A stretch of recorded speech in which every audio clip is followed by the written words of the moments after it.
Hello, everyone. My name is Stephanie Lemick. I'm the founder and CEO of the Wounded Workforce, and I am so excited. We have a very special edition of our live events this month. Typically, we are having panel conversations on important topics for the wounded workforce, typically around the workplace, culture, well being, and of course, being more trauma informed. But given the current climate, it was important to me to make sure we were sharing the most important, the most relevant information that we could.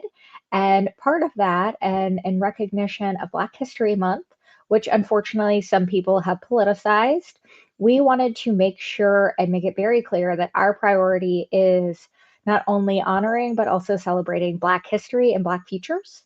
So we have a special conversation today with our special guest speaker, Morgan Williams.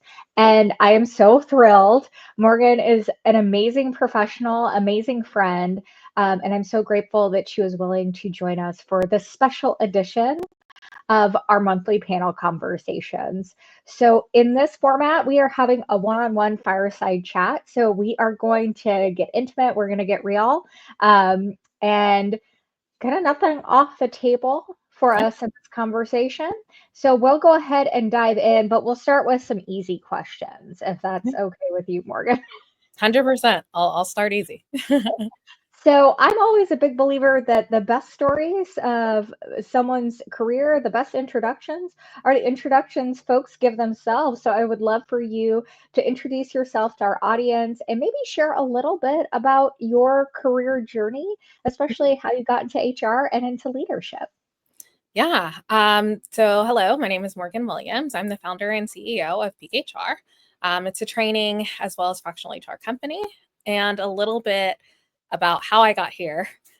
First off, I had no idea I would be here. And I think that's a really great place to start, because this was nothing I imagined. I actually wanted to be a psychiatrist, and I love psychology. I love the way that people think. All of that has just encapsulated me. And I got to the point to where it was time to start applying for med school, and I was tired, overachiever, burnt out already, like way before the pandemic even existed. I was burnt out right after school. And so I had a mentor, and they were like, I think you can use that psychology background with HR. No, nothing about Mhm. HR, hire and fire. That's it. It's like, I don't think this is really what I want to do. They did that as well. So I was just like, you're a friend of my parents, just trying to help me out, doing this. And here I am. They were right. There you So are. that's my You're journey. right. Oh, I love that. How do you, looking back now in this moment, how do you feel about that journey? Do you feel like you kind of landed in that magic place or that right spot? Yeah, I did. I will say I had a fantastic mentor. I've talked about this mentor all the time, but at the time, she was telling me how to get into talent acquisition because it was going to be easier for me to get in through there to get into the employee relations portion, which is where I really wanted to be. She told me even like at the time I had a woman CEO at HP, so she was telling me all about that of like watch how a woman leads, things I would never pay attention to today or even have thought twice about at that age. Never have had a woman CEO since. So like it just reminded me of different things, and she was able to really pull out and make sure that I understood privilege in places that I didn't understand. Working very young in a tech company, you don't realize that like everywhere is not going to have the ping pong tables and everything else. Like everybody has this huge cafeteria and all of that. Like it's not the same. The budgets are not the same. But no, it was a wonderful person to really point out experiences that I didn't even fully understand that I was experiencing. So forever grateful for that. That's amazing. I love that. I love that. Think about how, like, watch how a woman leads. Mhm. That is such an amazing insight. I'm like, oh, wow. Like, Yeah. I also am like thinking about my own career. I'm like, I don't think I've ever worked for a woman CEO. Well, I guess until now I work for Yeah. myself. We'll count that. We'll count We'll count that. I'm watching how you lead. Oh, likewise. Um, so, this is a conversation for Black History Month. So I would love to hear from, your own experience. As a Black professional, what were some of the biggest challenges you faced in your career? And, how did you navigate those? Yeah, I think even just like kind of starting out, my mentor, she was a Black woman. And I think, what I didn't realize is she was a Black woman in HR, and she's one of the very few that I've seen in HR, even till today with my career.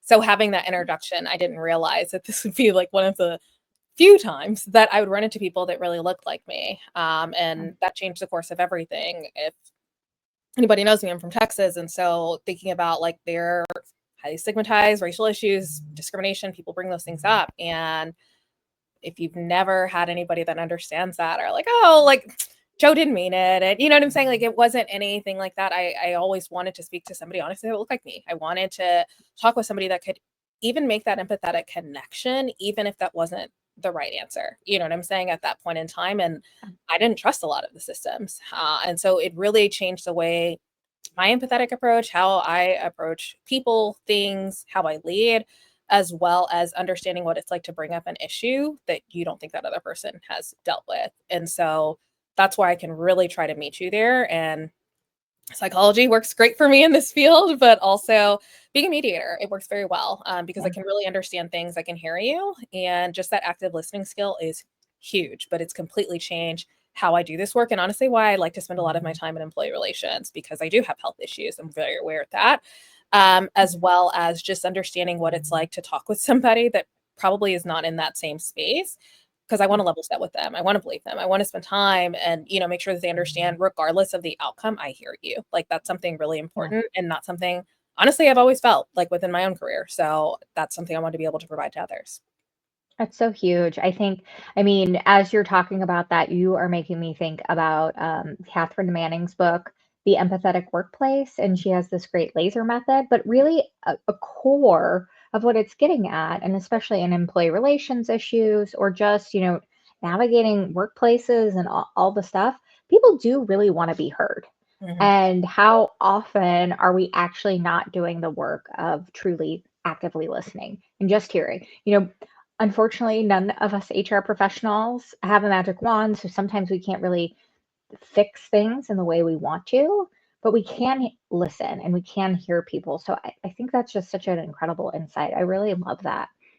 Thank you. So this is kind of a fun one. So, as you think about leadership, what does leadership mean to you? And how do you feel like your perspective on leadership has changed over time? Oh, same career. When I first started, my boss at the time, she asked me what did I want to do next. It was my first day. And I was like, well, I actually know what I know what I do want to do next, actually. But I wasn't, I just like sold y'all on this whole interview that this was a job that I wanted. And I tell you now, like Mhm. already that I want to be completely out of here. And I was very brave in the fact of like, if you ask a question, you better be ready for the answer. And I told her. And that day she set me up with an internal mentor in the company for employee relations Amazing. that same day. And that's completely changed my thought process about everything. Like she opened the door up. I think so often managers like to cling.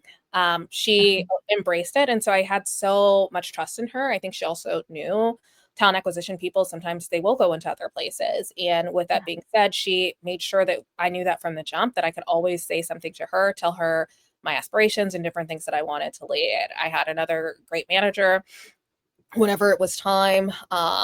Just like basically, I know you want to live in New York. Like I know that that's what you want to do. And when that time came, like he would sit with me and we would literally every day, like during the work week, at least spend an hour or so just looking for jobs for me. And having somebody kind of pour that Wow. time and attention and be like, I think you'd be really great here, or, there, that changed my life. Even with Macy's, my manager there was fantastic, had a great relationship. But also she threw me on the Macy's layoffs and I was like, "I've never laid anybody off. I worked for the government before here. Like, what how do you think I can do this?" But it was somebody the theme that I'm trying to capture is it was always somebody that could see something in me, even more than I could see sometimes myself. They were Yeah. willing to push me, but also willing to let me fail. They were willing to let me learn. They were willing to, help me along the way. And that first started with my mentor that I mentioned previously. And ever since then, I've always looked at management for every single job that I've ever had since then, because they can be the key maker or breaker, honestly, of like your career and happiness. Oh, I love that. That's so amazing. And I think I have the mistakes I've made in terms of jobs I've taken in my career where I was like, wait a minute, what did I just do? Why did I just take this job? It was never the job, it was always the leader. Yep. And so I love that connection that like look at that leader, look at that manager, and like because I've had those moments where I was like, I don't know if I'm gonna work super well with this person, but let's give it a try. And then you're like, oh, I should have listened to my gut on this one. Like and those amazing managers, those amazing leaders are game changers when it comes to your career, your abilities, and kind of seeing like what you can, like you said, like what you can't even see in yourself. I Mhm. think that's so amazing. Yeah, still talk with most of them, everything else like that. Years, decades later, like it's just been really fun. To one, see them allow me to like grow up, but also it's due to them kind of like pushing me out the nest in the same way, and seeing more in me. So yeah. I love it. So here, this is kind of a hard question. Maybe, I don't know, maybe you're like, oh no, this is easy. It'd be hard for me. So, how do you define legacy in the context of your work and in your leadership style? Legacy, that's a good one. I mean, I think for me, it's probably different. The way that I would think about it is what are people saying when you're not there?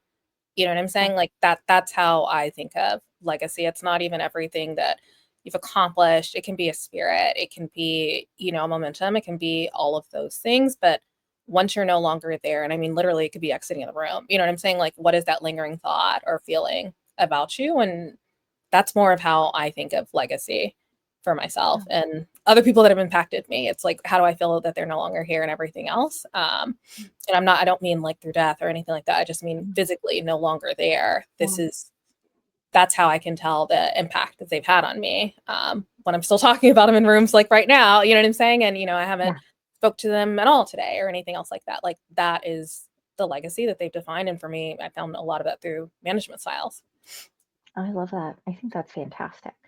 So we're going to switch into some of the hard, I don't know if they're hard questions, they're challenging questions. I think they're the really um, timely questions as well. I think it is, unless you're living under a rock, I think even under the rocks, folks know it is a interesting climate to be in Yeah. for most people right now. I think it is certainly an interesting climate to be in as a Black woman.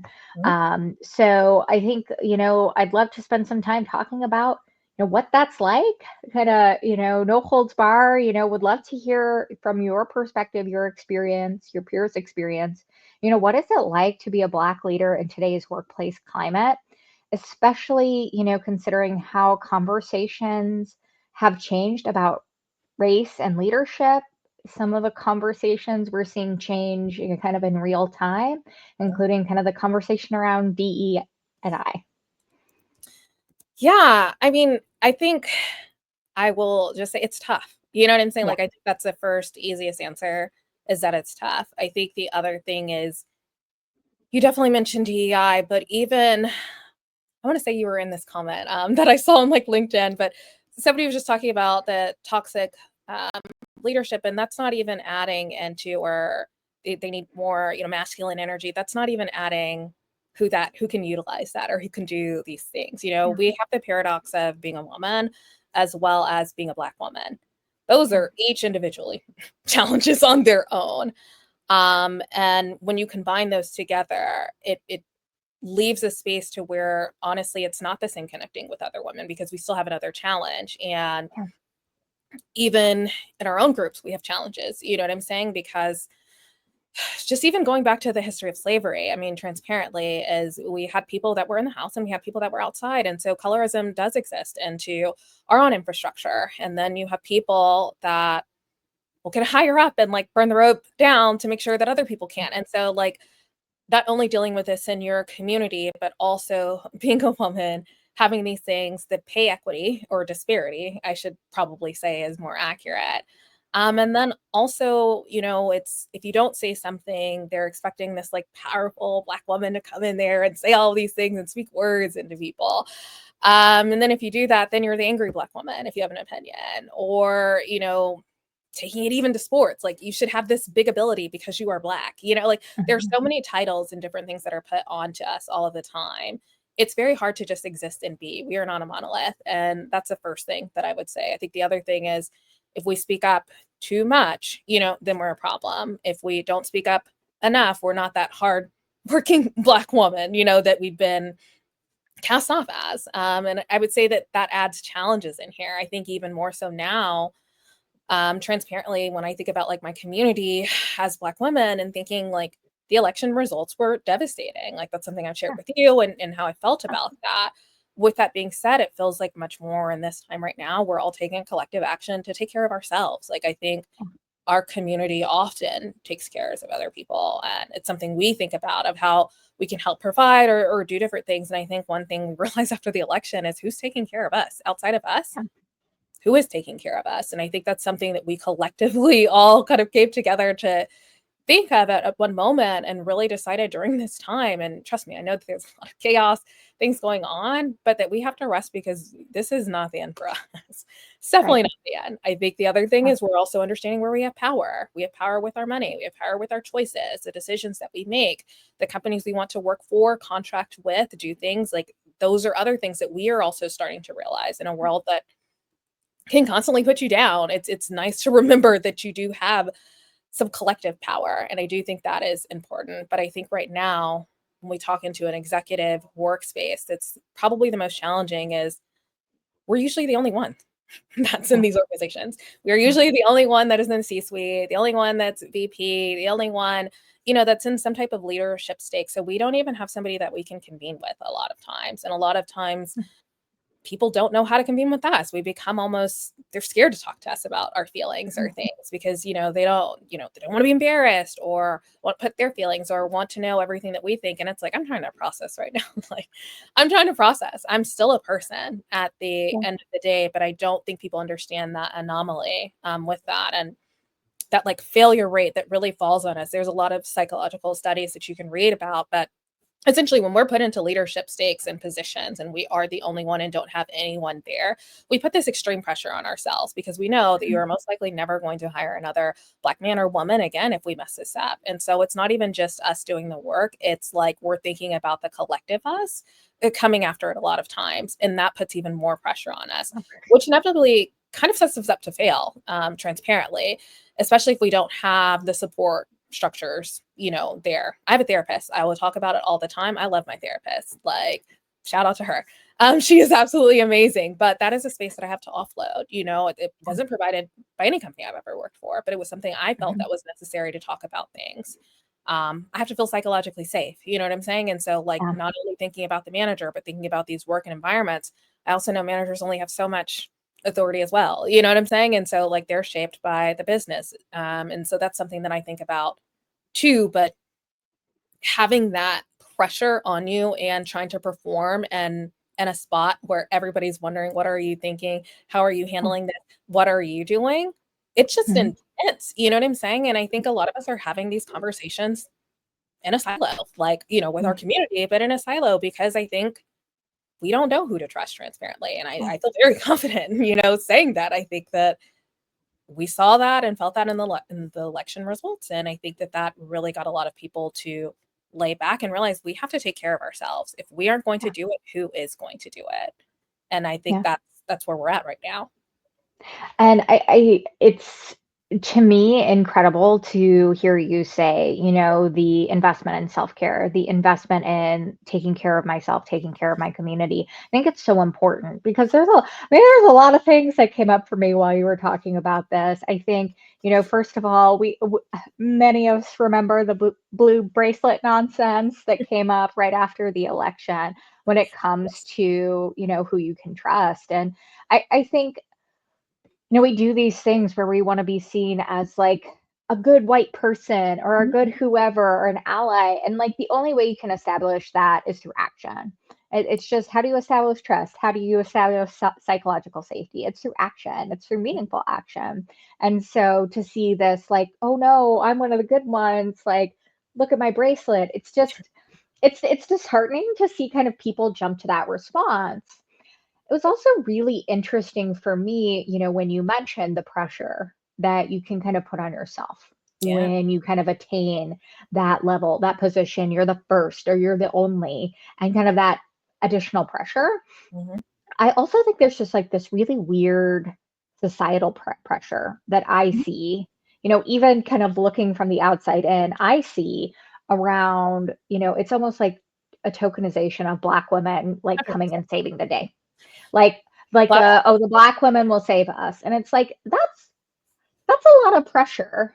And like, what are we doing? Like, why are we counting on someone else to take action instead of looking to take action and make change ourselves? I think this is a refrain I've heard a lot throughout my life in a variety of different avenues. And I think it's become very prominent, especially, in the political sphere. You're hearing, about Black women showing up. It's just, there's this unfair kind of disparity and like weight I feel that's also placed on Black women from outside as well. And it's just like, Mhm.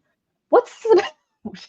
Like, it's it's interesting how folks can expect a level of care and compassion and then not be willing to give it back and not reciprocate. And I can only imagine how hurtful that feels. Oh, the glass cliff is real. Yeah. And the thing about that that's really when you think about pay equity, it's something that just like blows my mind. But you will come and bring in somebody, Black woman for the glass cliff example, to save the day, but we get nowhere near the pay equity, and we have Yeah. all of these outstanding accomplishments and achievements we have to do to even, but we're not even getting paid in parity. And I think that's like, that causes further distress and everything else, that's kind of going on. But it's interesting. And we often do burn out. I mean, look at Walgreens, look at like all of these other places that had all of these, wonderful Black women on their panels, on their C suites and everything else. Most of them are no longer in those positions if you go back and look. And it is very unfortunate. And a lot of times it's because we do not get the support that anybody else does. But we have all of the challenges and we're expected to thrive and succeed in that. And so it's a very heavy weight, not only just from your company, the external pressure, oh yeah, they got a Black woman in there now, she's going to do it. Like, it's so many things. And then you have to remember, you're like just a person. Like, you're dealing with that too, of like what this feels like. I think also we're not a monolith, and they want everybody to like want us to speak of like, what do all the Black people think? I don't know. I'm one Black person. It's like, I do not know. I sure don't know what all the white ladies think. Like, and it's this interesting thing that happens of like, you don't really see that with a lot of other races, to where you're just like, you tell us everything else. So, and it makes it hard because they're often not supported. So people, I see this a lot of like, well, is there a Black person in that room for this campaign or whatever? Sometimes there is, but they don't have the power and authority or the respect to challenge Right. it. So if they do, are they going to lose Right. their job?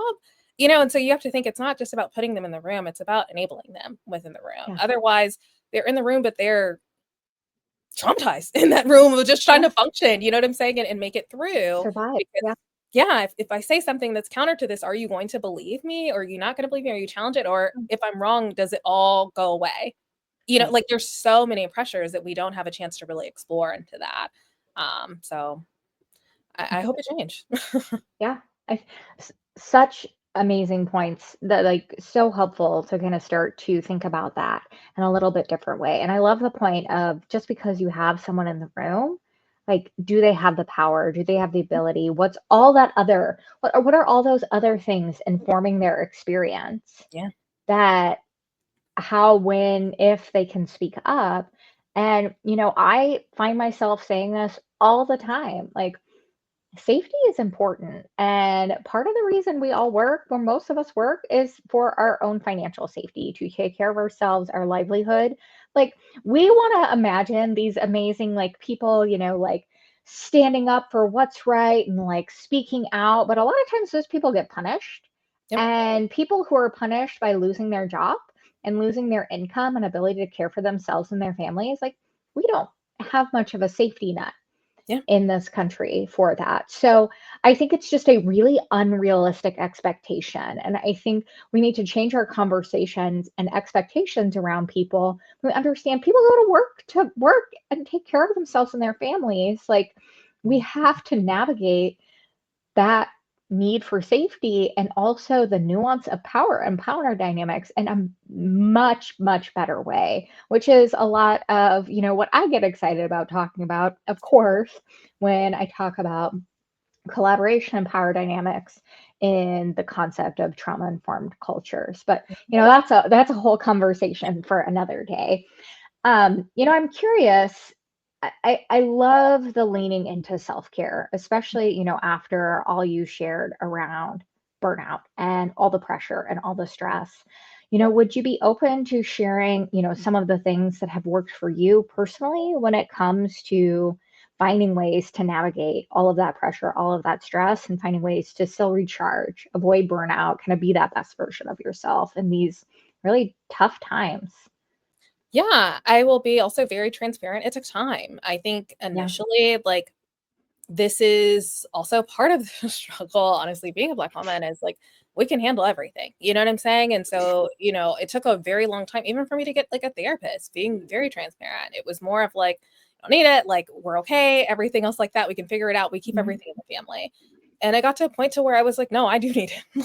Like, I do need it. You know what I'm saying? I was middle of the pandemic, COVID, everything else like that was very different. And that's why I was like, no, like, I do need it, and I wanna talk about it, and even that is, like, I didn't even tell my family at first, like, this was something I and it's crazy because I went to school to be a psychiatrist, like, I totally believe in all of these things, but just that relationship, when it comes down to this is just not typically something that Black households do, and even finding a therapist of, a therapist of color, anything else like that, they're very challenging things, and Yeah. so I've had 2 therapists at this point, or 3, excuse me, but, like, what's been really amazing with that is diving in and realizing, 1, I needed to share. I needed to share unfiltered. I needed to share and, like, I'm from the South, so it's also I had to get over the respectability portions. I had to get over, kind of things that you would do for respect and family and all this type of way to say, I still have my own feelings too. And this is the way that Yeah. I feel. And so I think that was the portion. And also realizing I'm an adult, like, regardless,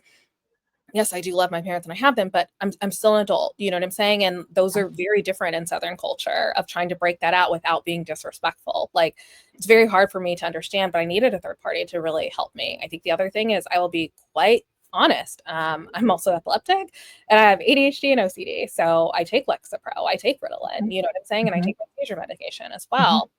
Those help me. I will tell Yeah. you right after the election, I definitely called my doctor and was like, let's go ahead and up that Lexapro. Cause like Yeah. I knew that's what I needed, and I'll be very transparent in that because I felt very down. This isn't something Mhm. that I was used to, dealing with. During the pandemic, I got really into Headspace and meditating. That was something that was really good for me. On top of that, one of my triggers with seizures is stress. So I had to find a way of like, how am I reducing myself this year? I've told everybody already, but like, I bought an aura ring at the very beginning of this year because I already knew we were in for some shit, honestly. And so it's like, let me go ahead, buy this aura ring right now so I can get a good baseline before we get into all this hectic stuff to know where I'm at because I do not want my baseline being something super high. And so I Yeah. can check my stress levels and immediately, because I know once again that this is a trigger. I read books, I journal, I spend time with Yeah. people, I'm doing physical things, but it's like I have all these processes and I do so well in a routine. And so I think that's the thing is Yeah. like I'm big into trying things. I listen to my therapist. If she has books to recommend, I do that. And I also realize I'm in a state to where it feels like we can't control a lot. So what can I control? You know what I'm saying? And like Yeah. what does make me feel better? And those are the things that I lean into. Do I get a massage every month? I absolutely do because I love my masseuse. But Yeah. that has nothing to do with like just self-care. I mean, I'm talking self-care about my mind, my spirit, my body, Yeah. because I knew I was going to need that to be able to show up. I love that. And I think that's the thing is so often self-care gets to be we think about our body when we think about self-care. How very American of us to think about the physical only. I'm realizing that as we're talking. But we just think about our body. We think about getting a massage or, something like that. But it's community, it's social connection, it's our minds, it's, how we're eating. Like there are so many aspects of self-care. It's spirituality. Like Mhm. there is so much there. And I think I love the variety you talked about. And I love you talked about trying things because that's the biggest thing for me. Listen, I cannot meditate to save my life, but a hot yoga practice, it's too hard to do anything but clear my mind. So I think just trying different things and being open to different resources, different connections. And then I always tell people, think of those things like just for 1 week, write down those things that like make you feel joy or make you feel recharged or re-energized, and maybe those can help you unlock things that are actually a great resource for self-care for you. It doesn't have to be some complex, big thing. There's lots of different ways we can find to recharge. So I love that. I think that's great. Also, Lexapro for life over Yeah, here. team. Like you cannot take that from me. Like I'm one with of the best you. tools for me to show up as the best version of myself. That's what it is. Full stop. Full stop. So, the, leave SSRIs alone, Yeah, Tegan over here. I'm with that. I totally agree with you. I would say another thing So, too, even yeah. thinking about just kind of going on the last part, there is a journal that I have, day one. It's on your phone. I love it because I think the other thing is like as you're doing these things, like when I was first meditating, I was like, this isn't doing anything for me. But like seeing the growth in my time, I was like, oh wow, like that was amazing for me. And also like I journaled how I felt after.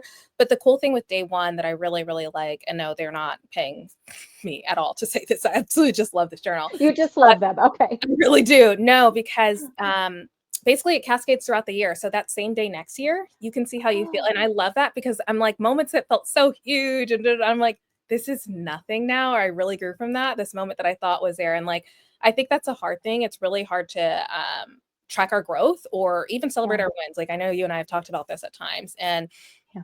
this is a moment to where you can do that and you don't even really realize you're doing it. You're just journaling and I'll look back and I'm like, oh, I remember that day, when I thought things are so hard or they're so Yeah. good or whatever the case may be. But it gives me a moment to kind of look back in a way that I'm not tracking it. But I absolutely love that journal. It also tells you the place, the weather, everything else to really understand like kind of what was going on for you at that time.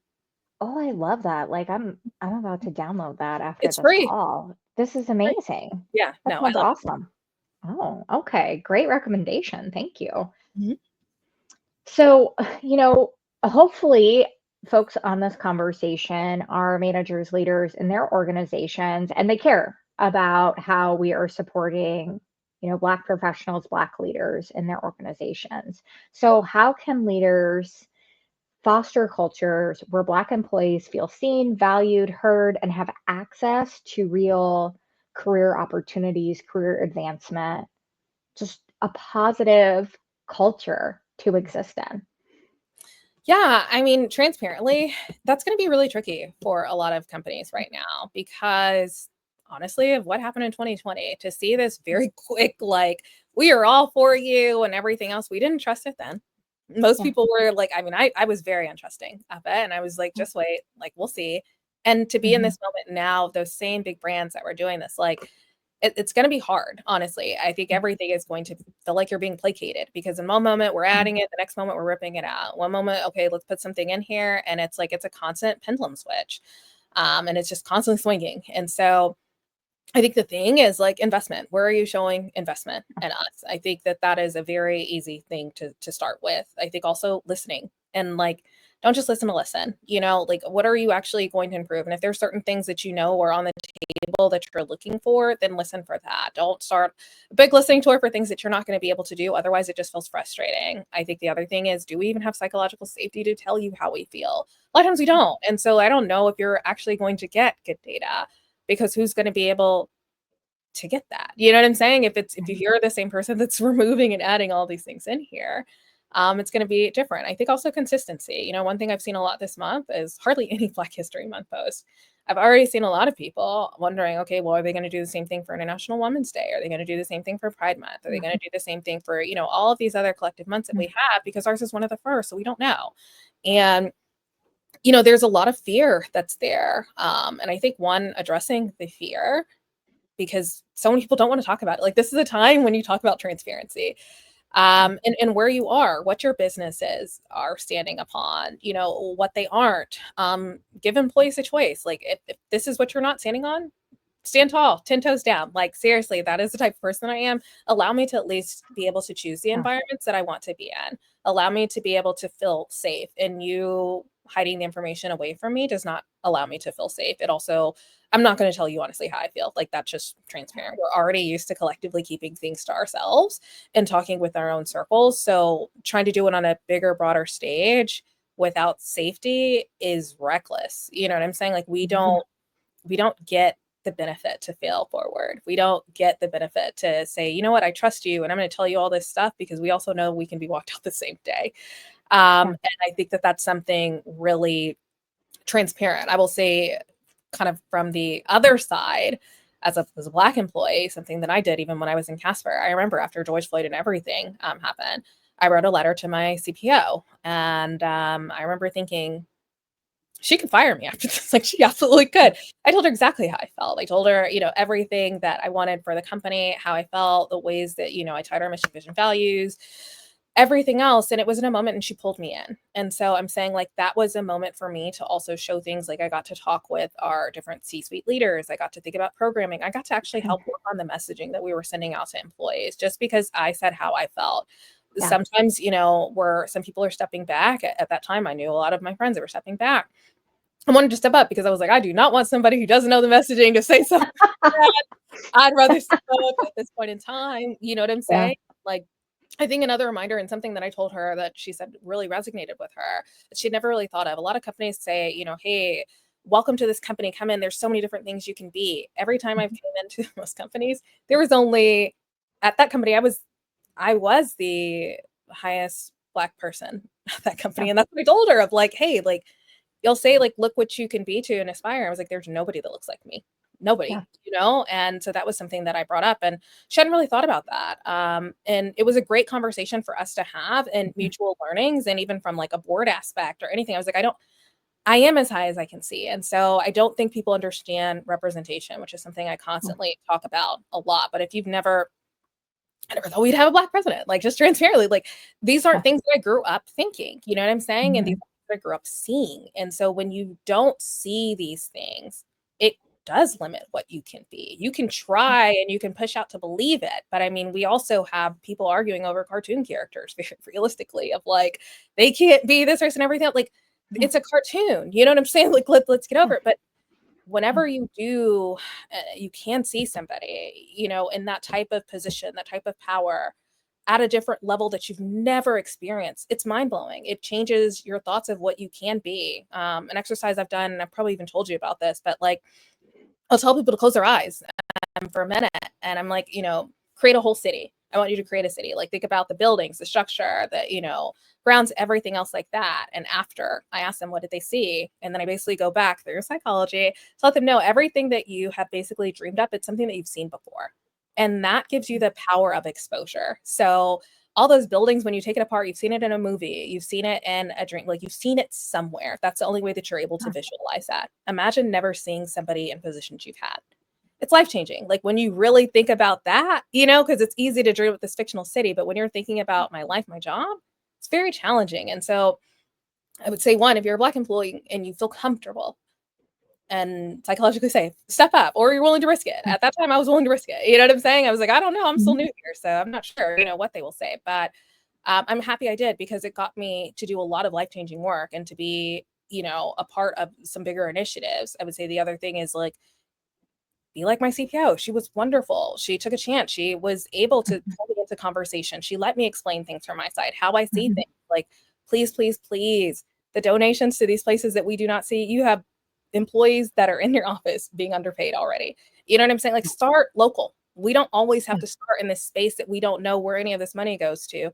You know what I'm saying? Like, let's start where we can impact change here. And I think that that is something, but also have a curious mind and be open. You're not always going to have Mhm. the best answers, and you are going to make mistakes. I don't care who you are. But when we can start with this open mind and curiosity and understanding it for both sides, it leads to so much more. Yeah. I I love that, and I think too, it's that curiosity, it's that openness, it's knowing we none of us are perfect. We Mhm. all make mistakes. Like, and when we can build around that openness and willingness to say, "Oh, wow, I made a mistake. How can I do better? How can I fix this?" So impactful. And one thing I hated in 2020 was the like check the box that you Yeah. started seeing a lot of people do. And even in my seat and in my role, very small company, we had one Black employee. We were having a conversation about having Juneteenth be a Mhm. holiday. And my whole perspective was like, okay, why do we Mhm. want to do this? Mhm. And then when we do this, we're going to do it forever then, right?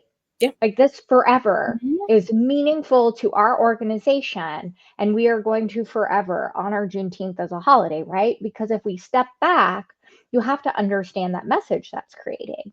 And I 100. think it is so clear that so much of what was happening in organizations, even probably some very well intentioned choices, was reactionary. And it was not something where there is a genuine commitment.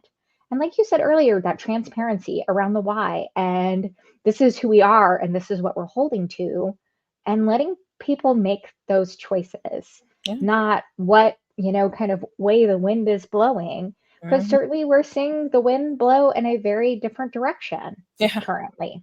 And it is very telling to see some of the choices leaders, organizations are making. And it kind of, I mean, for me personally, it says a lot about a lot of other things in the organization as well.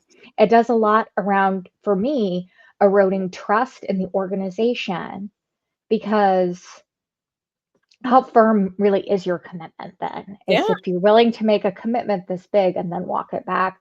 And really, like, honestly, the grand scheme of things, a very short period of time. 100%. And that's why I was saying, when you were saying, what can they do to us? It's going to be very hard because the trust has been like, if you, I was already not trusting, I'll be honest. But like, if you were one of the people that were super trusting over this and you really fell into it, and then to see this has to be the biggest whiplash ever. This is honestly more of what I actually expected because listen, the black square stuff was very placating to me. It's very Yeah. easy to do. It is free. You can put it up there and United We Stand. Cool. You can Mhm. also remove that post tomorrow and do whatever you want. Like it was very fleeting. And that was what I was talking about even with my organization at the time of like, I don't all that fleeting, don't do that. Like none of that, Mhm. please. Don't waste your time. We will remember that. We will Yeah. remember everything that's happening right now. But that is not the way to affect us. That is not, we don't Mhm. believe in all that. You know what I'm saying? And there's different things that you can do that show that you actually understand what's going on. And I was so happy that we decided to do things very, very, very, very differently. Yeah. So important. There have been so many things you've said already where I'm like, trauma informed practice right here. So I love this. So this question will be a great kind of connector. But Mhm. what role do you personally, at least, think trauma informed cultures play in better supporting Black professionals? I think understanding just trauma. I think when you're in an oppressed group, you don't always understand you're even living in trauma. You know what I'm saying? Like, and I think that that is something that is very serious. So when people use some of those words, that can feel big, and it's like, oh, I'm not like, no, I'm just black. Like, it's just what I'm going through, And it's a very different thing. And so even Yeah. talking about therapy, like, it took me a long time before, even though these are things I believed in, and for me to make that connection for myself, it's challenging. And so I would say that is something that you have to understand. On top of that, we don't come from very trusting cultures to be able to share and to do things. And I think that that is something you have to consider too. Also, once we put this information out there, we can't put it back in a bottle. And so Yeah. that's asking a lot, you know what I'm saying? And of a marginalized community that is still going through oppression. On top of Yeah. that, people understand, like, do I stand up for it? Do I not? Like, there's a lot of different fears coming. And are you asking this for good intent or goodwill? Or are you asking this to put me on a list? Like, I Right. think that's the thing. There's not a lot of context. People don't see a lot of real commitment. People don't see a lot of investment. Money talks, money shows things. You know what I'm saying? And that is just Mhm. real when it comes down to business. It's very Yeah. interesting to see the things that companies will invest in and what they divest in. And so we're paying attention to all of that stuff. And I really just think coming at it at a gentle hand, because I don't think I would have used trauma for a very long time. You know what I'm Yeah. saying? Like, I don't think that would have been a word that I would have said at all. Like, no, Mhm. to me, unfortunately, it's just a black experience. You know what I'm saying? And like, Yeah. that's just what it is. But when you look back at it of like the systemic trauma, we don't really talk about that. We just talk about more of the Yeah. systemic. We don't attach that word to it, but it has created these different things. Even talking, I've talked with you about this, but like my father was an engineer. My mother, she worked as a business analyst and doing different things like that. They didn't have anybody in their family that had done those things before, Yeah. So when I came up and did different things in HR, completely different field, it got to a very different point of how do we help each other? We don't, we came in all these different directions, we know these things, Yeah. but also like I got to a point where I had to understand what their knowledge was not the same as mine. And what that meant, I got to see the backhand side of things. They were more employees, I was more in HR. And so I can marry Mhm. that and create more context. But you also have to understand the people that are there to also help you. At a certain point, sometimes they can't be helpful anymore. If this was my career and we have very different ones. So it's really trying to understand that and who's there for you. I think, allies, they say a lot of things. And I think instead of just telling me you're an ally, just show me you're an ally. Just do the action, Absolutely. do the thing. I don't need to hear about it. I don't need you to post a video and doing all this. Like Mhm. it's not all of that stuff. We just want people to be out there working because unfortunately that's something we have to do regardless. Mhm. And so we're just asking you to do the same. We face even more issues if we do speak up transparently. You know what I'm saying? Just from a loss of income, wages, whatever the case may be. So when we do that, you really have to understand what that is. That we're putting everything on the line for that, and that's how far our belief is. So I think to be a real ally, a partner, or just anybody that's trauma informed and trying to work with us, if you don't understand that context, it's really hard when people talk about like the privilege thread or different things like that where it's like yeah it's very easy to do that and remove it. I can't remove my skin color. I can't, Mhm. what I'm saying? Like Mhm. there's a lot Yeah. of different, I have to Yeah. stay in this discomfort. You know what Yeah. I'm saying? It's still speak in this, you know what I'm saying? And let you know exactly how I feel. And then sometimes I'm still responsible for your feelings after. And it's like, but you asked me how I felt. Yeah. So like that's the way to understand what we're working with. We're trying to also figure out how can we work with you? How do we get the message across in a way that's trusted, safe, secure, and you're going to do something? Because I don't want to talk to just talk. Absolutely. I think really for me, one thing that was incredibly eye-opening is as I was, I come from a couple of school teachers is my background. And, I have this experience as an HR professional, the corporate world, like kind of, I had no idea, I had no context kind of going into it either. But I think that's something really important is what people would assume about me early in my career versus what they would assume about others. And it taught me, and I was glad I was at a place where I was open up to learn this lesson. I was salty about this. I was so mad. People thought like my parents like had a corporate background or my parents were rich or paid for my college or all this stuff. I was salty about it. I was like, man, no, I worked hard for this. And those things are also true. But Mm-hmm. what's also true is I can masquerade as someone who belongs in all of these spaces without doing anything but showing up looking just like this. Mm-hmm. And I think that's a thing that's really hard for a lot of people sometimes when we have these conversations about race is it feels like an erasure of all your hard work. And it's like, no, it's not. It's not. It's that there are these things that exist, these assumptions, and you can show up in spaces and be accepted where other people cannot, or other people have to jump through all of these hoops. Oops. Mhm. And so I think that nuance is so helpful and so important. And there's still just so much we can all learn about that. And it is, like you said, that is being trauma informed. It's Mhm. having that openness, having that understanding. I also am going to have a soapbox moment because I am on one about this. I do not think you get to call yourself an ally. I think ally is a term that is assigned to you by those people that you are hoping to ally with based on an action. So I always say I aspire to allyship because I don't get to decide. I'm like, I don't get to decide whether or not the Black community sees me as an ally. The Black community gets to decide. Like, so I think it's just really important. And like you said, it gets to this is about action, not about a statement, not about a bracelet, not about a black square. It's about meaningful action and support and showing up and then, showing up in those spaces of privilege as well, where speaking up, is either easier for you or carries less risk to your own safety, livelihood, all of those things. I think that context is just really powerful. Oh, 100%. It's challenging. I think that's what people don't realize so often is that's why people don't speak up. It's not Yeah. because they didn't see it. They definitely saw it Yeah. most of the time. Yeah. It's the fear of if I say this and people don't agree with me, what happens to Mhm. me? Is that worth it? Yes. Or is a fallout on the campaign worth it? Because now we can all take the blame on this. You know what I'm saying? Like, and Right. that's something that's drastically different. And I'm happy for you to even have just brought that piece up because that's the one thing that I want to say. It's not just about having us in the room. Have you enabled us to actually be in the Yeah. room the way that everybody else can be? Yes. Yes. 100%. So you mentioned your parents. So I'd love to kind of pivot a little bit and Yeah. kind of talk about, some of the legacy aspects, some of the generational aspects of the Black experience. And, for many Black professionals, they are often the first in their families to reach certain career milestones. How do you personally honor the legacy of those who have come before you? Oh, my parents, I absolutely love them. And just my family in general. We're a very tight-knit family. My grandmother, she read all the time. My other grandmother, she cooked all the time. They both ended up cooking, but those things are just very rich into my family, and so we spent a lot of time together. Neither one of my parents came from families that went to college. My dad was an engineer. He did not go to school. Everybody always asked me, what school did he go to? He did not go to school until after I went to school. So applying for all of that stuff, FAFSA and all that, it was definitely confusing. It was a lot of like, what's going on and trying to figure it out. I think we also got to certain standpoints of, do you take the car? Because they say the first year you don't take your car to school, and like just trying to rely on like all these other families and what they did, and not understanding my experience is going to be just different, due to the fact Mm, that I was, Black and going to school.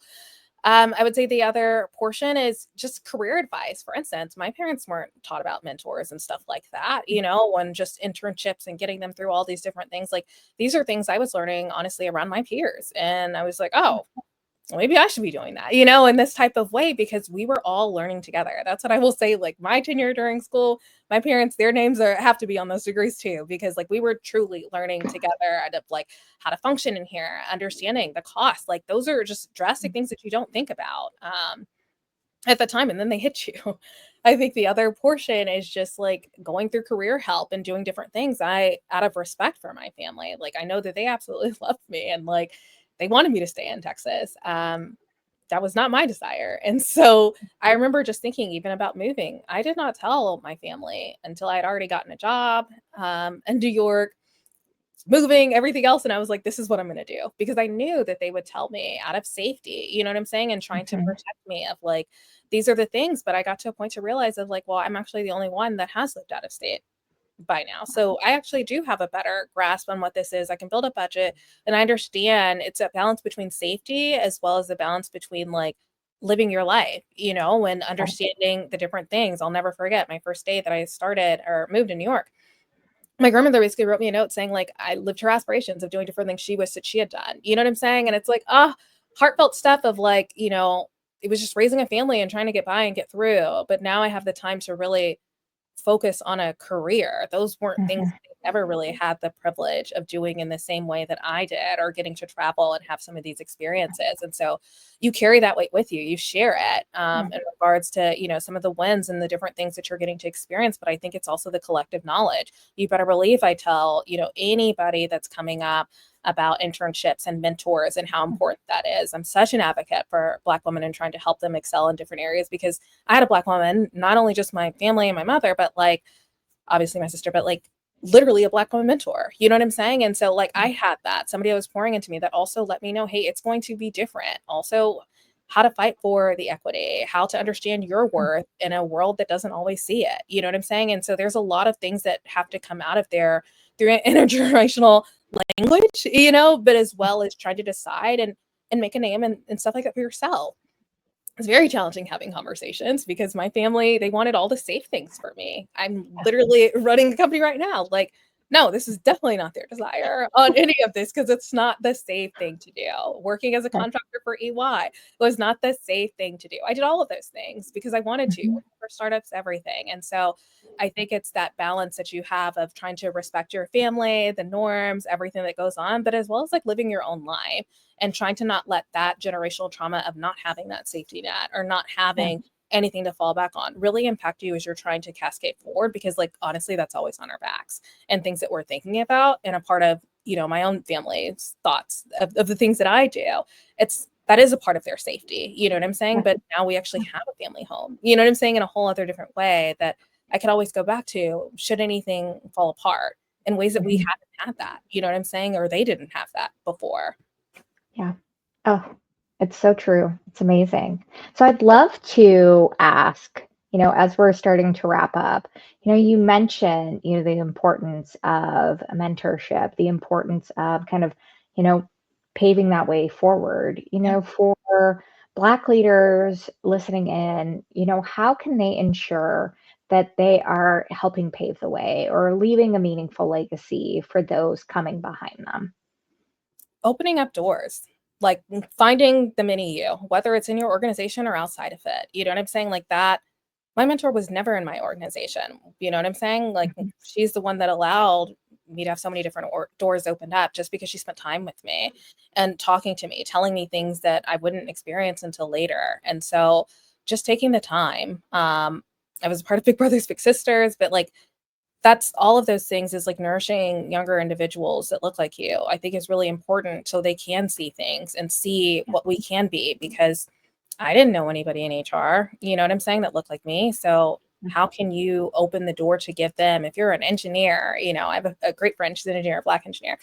I'm like, let other people see that because so many don't. And so like girls in STEM in such a small space, like there's volunteer opportunities, there's a way to like speak something into these people to give them another vision of different things that they could be. So if you see somebody willing to have that conversation, and if you don't have the time to do mentorship, just be honest and transparent about it, but just have the conversation. It starts there because when people open up to us, we can imagine other people doing it. And so if we can't do that with our own community, I mean, we have to think about that. How can we accept it from others?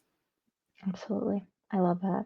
And then folks listening in who, hear the call to action in terms of allyship is action. What are some things or some suggestions you could give on how to, take action as an ally and, for the Black community, for other Black employees, that drives meaning, that drives progress.